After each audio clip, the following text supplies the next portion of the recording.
Imagination can rock your world. Hi, I'm Reverend Andrew Bozeman, and this is On the Wings of Your Mind. Today's discussion, imagination can rock your world. You know, most of us discount our imaginations because society convinces us that what appears in our imaginations is not real. Hard-nosed realists love to use the words like it's just your imagination or it's all in your head. But in truth, those so-called realists are actually victims of their own narrow vision and are actually trapped in the prison of the powerless. They're immersed in the quicksand of the false belief that what they perceive as reality is all there is. As a result, they will never, ever experience the joy and wonder of seeing their powerful imaginations morph into physical reality. It happens. So let's start with the question, what is real? What is reality? Well, one definition is that reality is the totality of all things, structures, actual and conceptual, events, past and present, and phenomena, whether observable or not. Now, most people perceive reality as whatever their physical senses can perceive. So whatever they can see or touch or hear or smell or taste is real. The trouble with that is that human eyes are only able to see less than 1% of all light that reaches us because the visible spectrum of light is very narrow. Light is got a wide spectrum, and we only see a very tiny sliver of it. The human ear can only hear sounds in the 20 to 20,000 cycle per second range, whereas animals can hear sounds way below that range, and humans can't. Porpoises can hear sounds way below the human range, and porpoises can hear also frequencies that are significantly higher in frequency than humans can possibly hear. We hear this, they hear this. Therefore, the narrow definition of reality based on our senses leaves out 99% of what is actually going on around us. 99%. So the first thing you got to realize is that when you're thinking about or discussing imagination, is that those who discount your imagination as not being valid or being of little value basically don't know what they're talking about. Please click on the thumbs up button, and if you haven't already done so, please choose to subscribe. Thank you to those of you who have already subscribed. I really appreciate your support. Remember, I would love to hear your thoughts and your comments and your questions, so please use the chat box on the right side of the screen or the comment section below the video. Okay, so imagination is a visual medium. That is, it usually appears in your mind as pictures. That's why people like to discount imagination as only being in our head, because we're seeing the pictures in the head. But here's the kicker. Most of us would agree that if we can see it and measure it, then it's real, right? Except that's not exactly true.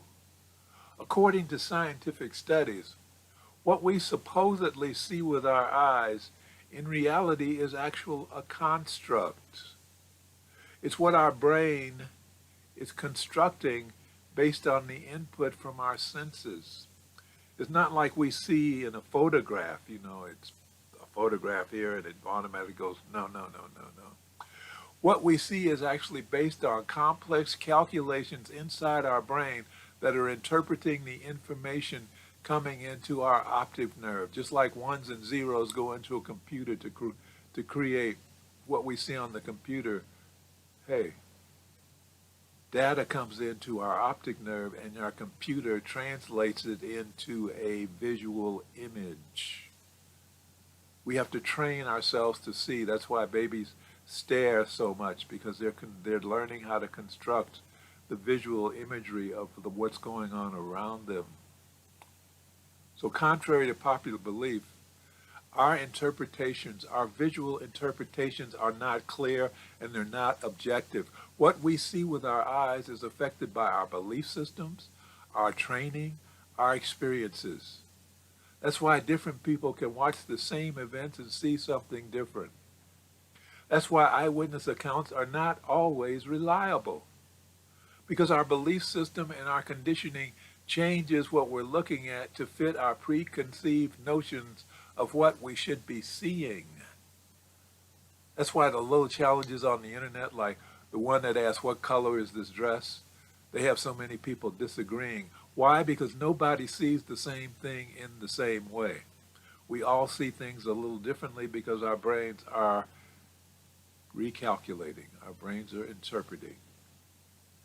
So we discount imagination because it's not real, but the truth of the matter is that nothing that comes into existence comes in without imagination. Imagination is the most powerful force in the universe, and a spiritual warrior learns to use imagination as the powerful tool that it really is. Albert Einstein said that imagination is everything. It's the preview of life's coming attractions. He used his imagination to explore the unknown. Einstein actually imagined himself traveling at the speed of light. And as he was traveling at the speed of light, in his imagination, he looked around him as he was traveling to see what was happening around him. How were things reacting around him?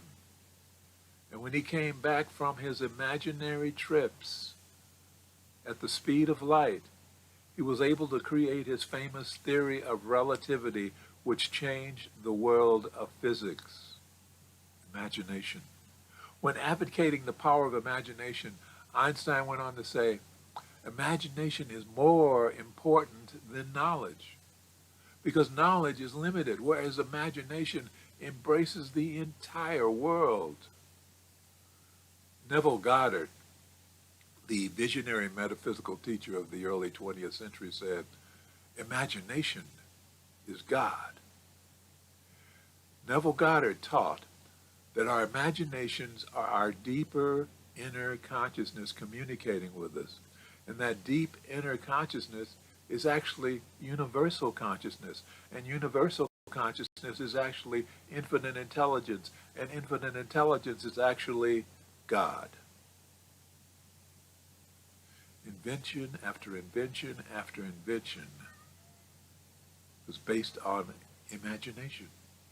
Every new breakthrough and forward progress brought about by new ideas are the result of imagination.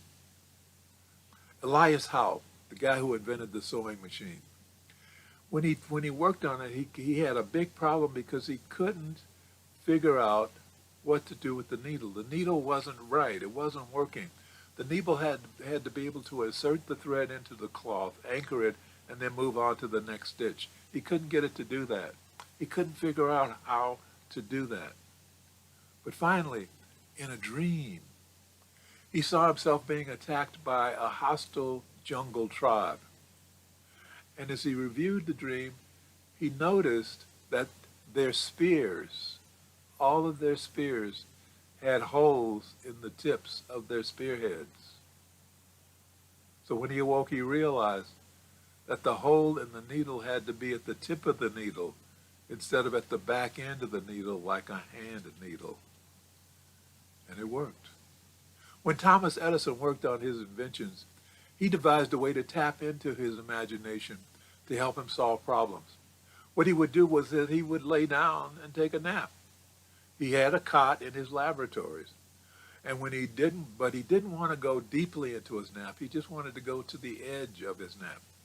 So what he would do was he would hold a ball in his hand when he would lay down to take a nap. And since he only wanted to go to the level where he would enter the dream state, when he went deeper, when he would really start to go into sleep, he would drop the ball. And it would wake him up. And then he could use what he had seen in his dream to solve his problems. Very powerful. Hi, kitty. I give credit to my imagination for many of my successes. When I was a writer in advertising, whenever I got stuck for ideas, I would grab a writing pad, leave my office, and hop on a bus. Somehow the motion of the bus would stimulate my imagination, and when I got back to the office, I would have the ideas I needed written on my pad. There have been instances when I was confronted by a problem that required a mechanical solution. So what I would do is I would sit for a while and relax, looking at the problem before me. And eventually my imagination would begin to solve the problem. It would begin to show me visually what I needed to do to fix the problem, how to make it work. Science supports that, by the way. Science supports that concept in what I call applied imagination. There was a study by Dr. Alan Richardson at the University of Western Australia. He set up 3 groups of basketball players. The first group was instructed to physically practice shooting the ball for a period of 30 minutes every day for 30 days.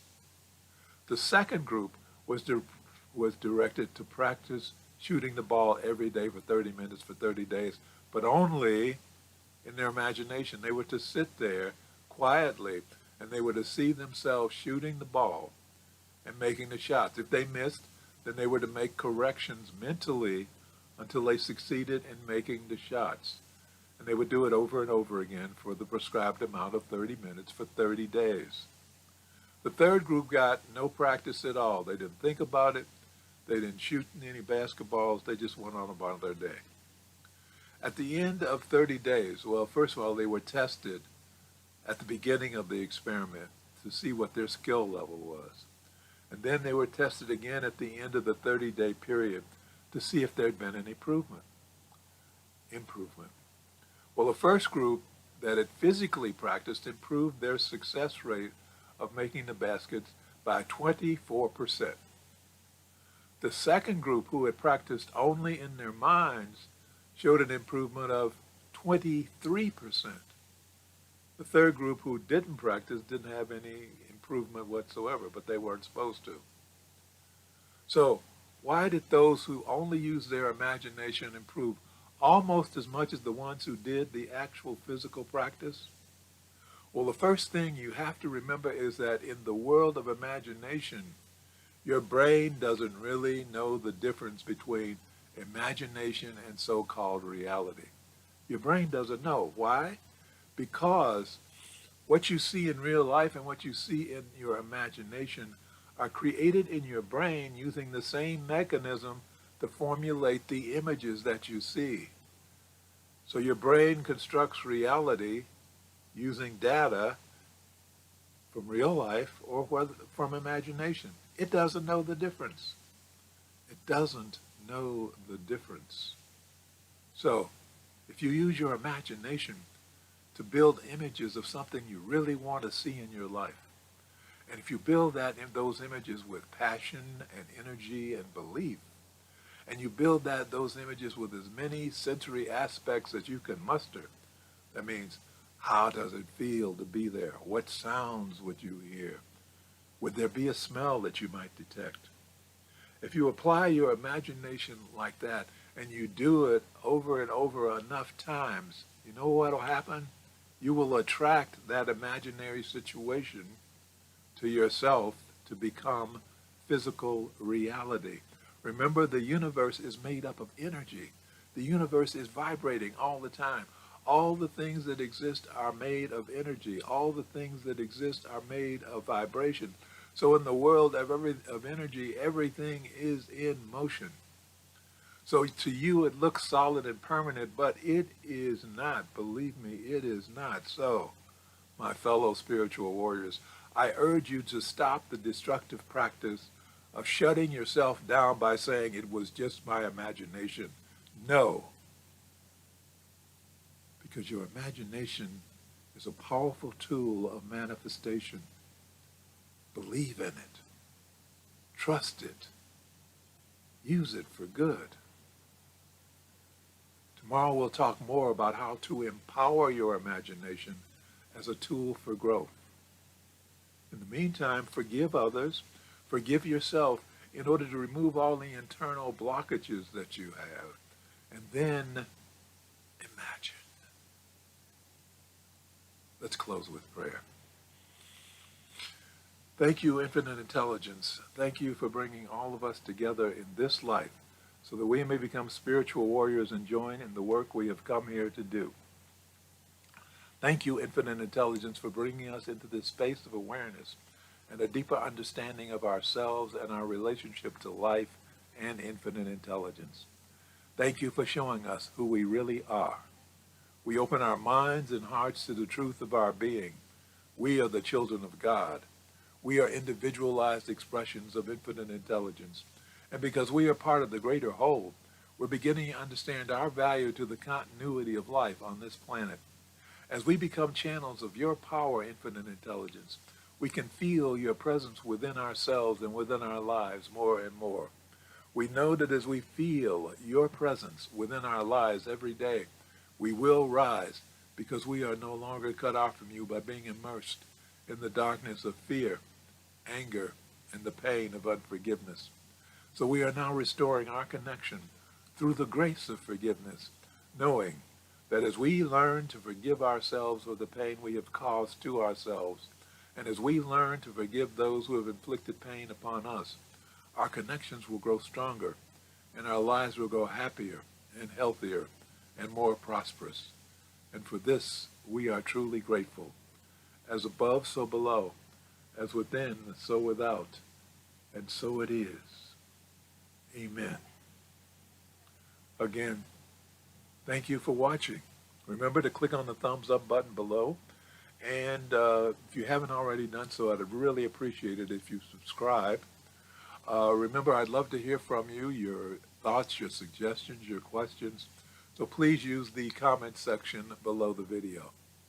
In the meantime, remember, we're coming back tomorrow to talk further about imagination. So thank you for watching. Remember, I am Reverend Andrew Bozeman, and this has been On the Wings of Your Mind.